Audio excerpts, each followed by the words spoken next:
مکی میں الحمدللہ ہمارے اہل حق الحمدللہ وہاں پر موجود ہیں، جو عرصہ دراز سے الحمدللہ پوری زندگی جنہوں نے وقف کر رکھی ہے۔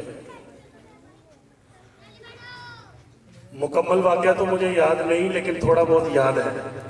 وہ میں عرض کرتا ہوں کہ حضرت مکی صاحب کا ایک دفعہ نا حرم پاک میں درس بند ہو گیا، اور اس وقت شاہ فہد تھے،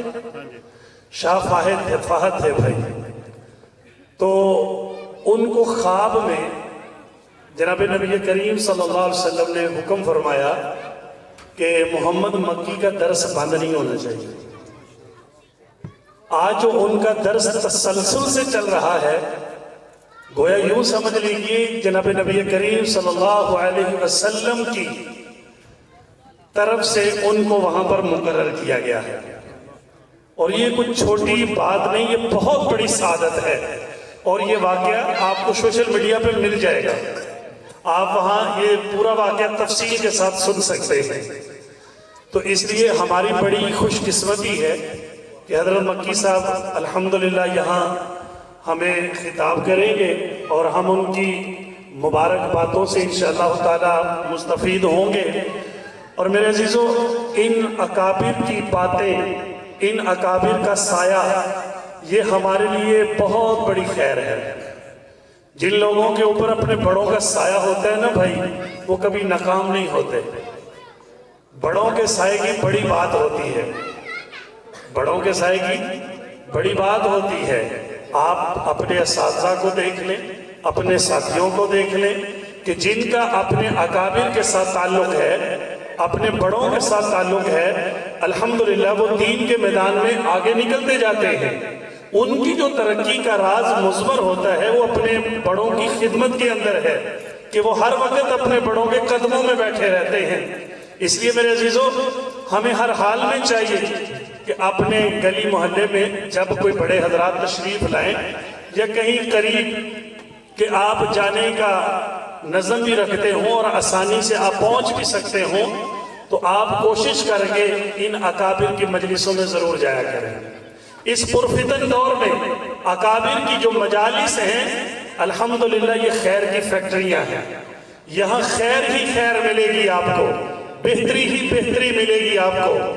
ان مجالس کے اندر آپ کو جنت کے راستے ملیں گے، ان مجالس کے اندر آپ کو آخرت کی فکر نصیب ہوگی، نیکی کا شوق پیدا ہوگا، اعمال صالح پر کرنے پر جو اس کے ثمرات ہیں اس کا یقین کامل نصیب ہوگا۔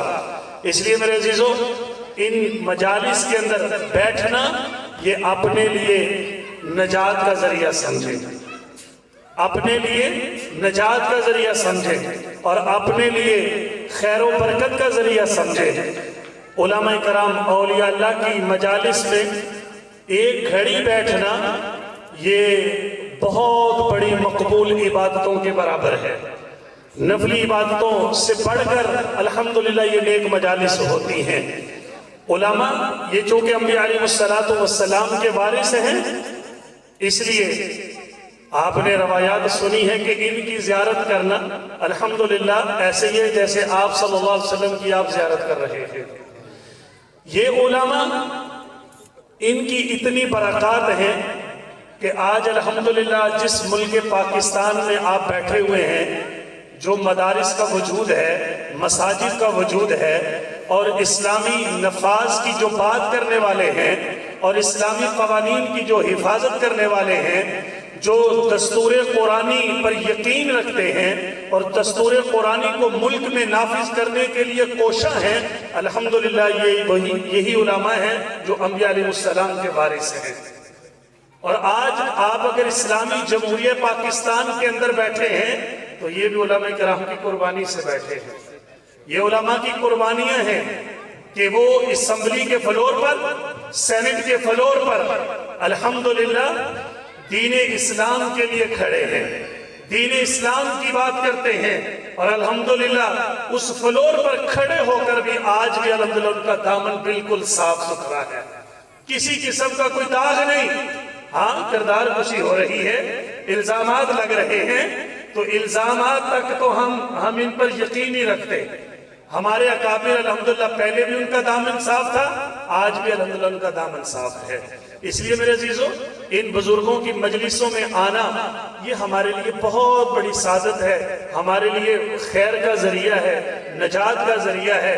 اس لیے تھوڑی سی قربانی کر کے آپ دور دراز سے تشریف لائے، علماء کرام سٹیج پر موجود ہیں، یہ تشریف لائے، اور اسی طرح الحمدللہ ہمارے دور دراز سے ساتھی تشریف لا رہے ہیں، چوبارہ سے اور دیگر شہروں سے، ڈالو والی اور اس کے قرب و جوار سے۔ تو یہ ایک ایک قدم جو آپ کا اٹھ رہا ہے، الحمدللہ یہ قدم جنت کا قدم ہے۔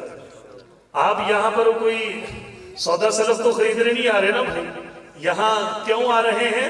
اللہ تعالیٰ کو خوش کرنے کے لیے۔ میرے حضرت مفتی محمد حسن صاحب فرماتے ہیں کہ پہلے قدم پر اللہ جل جلالہ الحمدللہ یہ جنت کا فیصلہ فرما دیتے ہیں، کیونکہ آپ آرام قربان کر کے آئے ہیں، سفر کر کے آئے ہیں، اور غرض کیا ہے؟ قرآن و سنت کی بات سنیں گے، علماء کی زیارت کریں گے۔ نیک مجلس جو تکمیل بخاری کی ہے، اس کے اندر دعائیں قبول ہوتی ہیں بھائی، تکمیل بخاری کے موقع پر دعائیں قبول ہوتی ہیں۔ اس لیے اس موقع پر آپ دل ہی دل میں دعائیں کرتے رہیں، جو بھی آپ کی ضرورت ہے۔